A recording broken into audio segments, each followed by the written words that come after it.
Gofio'n melys dy fi o Soar. Roedd plant fi yn arfer dod i Cylch Meithrin, ond fi'n gallu cofio dechrau yma, and ges i sioc pan troies i lan, achos oedd hen athro fi, Linda Jones. Roedd hi'n redig y Cylch Meithrin, and fi'n gallu cofio pan o'n i'n y ysgol, ro'n i'n ofnadwy gyda Cymraeg, and roedd yn sioc i fi i weld Linda Jones yma, a naw Linda yw ffrind fi, ac ro'n i'n dod bron bob dydd i Cylch Meithrin yma. Be, dwi'n gallu cofio pan o'n i yn standard 4 yn ysgol Trwynrodyn, bob blwyddyn oedd cyngedd mawr. Roedd pawb pwy oedd yn symud lan i ysgol Cyfarthfa, roedden nhw'n dod yma i cael cyngedd.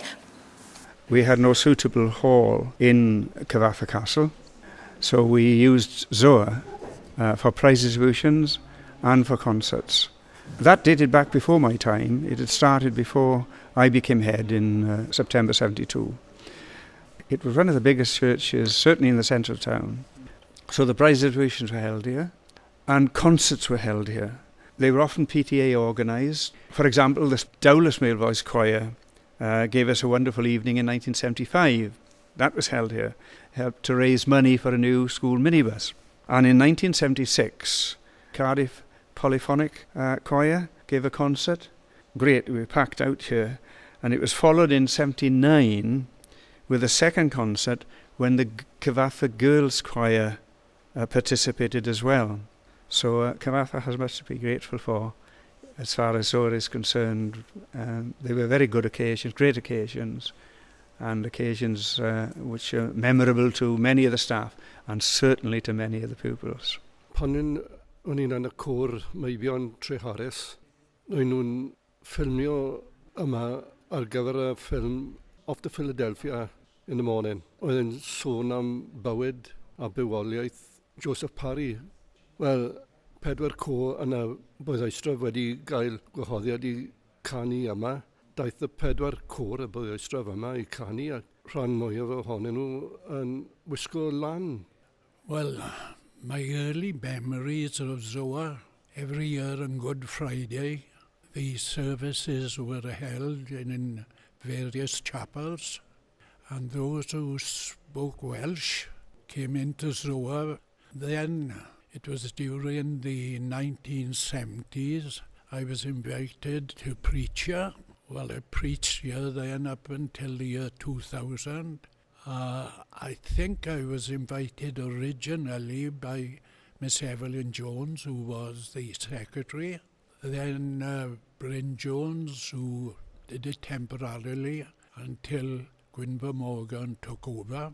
I was here for the final service, that was in about 2009. Well, my first memory was being here as a little girl, about 6 years old, in 1967, for the Gyman Vagani, the children's Gyman Vagani, which was held every day, the first Tuesday after Easter, here in the chapel, and the chapel was full to bursting, the children upstairs and the men, and then all downstairs the ladies were singing a deep. Go to Sunday school in the satellite, which was in Trwynrodyn. And once a month we used to come and meet the children from the Sunday school here in Soar for a children's service. And I was in the Sunday school with Beverly MacDonald, Julian MacDonald's sister. Julian is about 10 years younger than myself and Beverly. And he used to be part of the Sunday school as well then, later on. Y gweinidog dwi'n cofio'r mwyaf oedd y parch Clive Lloyd Jones. Roedd e dipyn o gymeriad, roedd gwyllt gyda fe, roedd yn gwisgo cipar tais, ac roedd tymer gyda fe, yn llawn fire a brimstone, so dwi'n cofio fe. Des i yn aelwyd yn Soar gyda fy mam wedyn, a wnes i fi briodi yma mewn 1984. Ar y pryd, doedd dim gweinidog yn Soar, so rhaid i ni cael rhywun arall, y parch na net head, oedden ni'n nabod. Ond gan bod dim trwydded gyda'r adeilad am cynnal briodasau, roedd rhaid i registrar bod yma hefyd.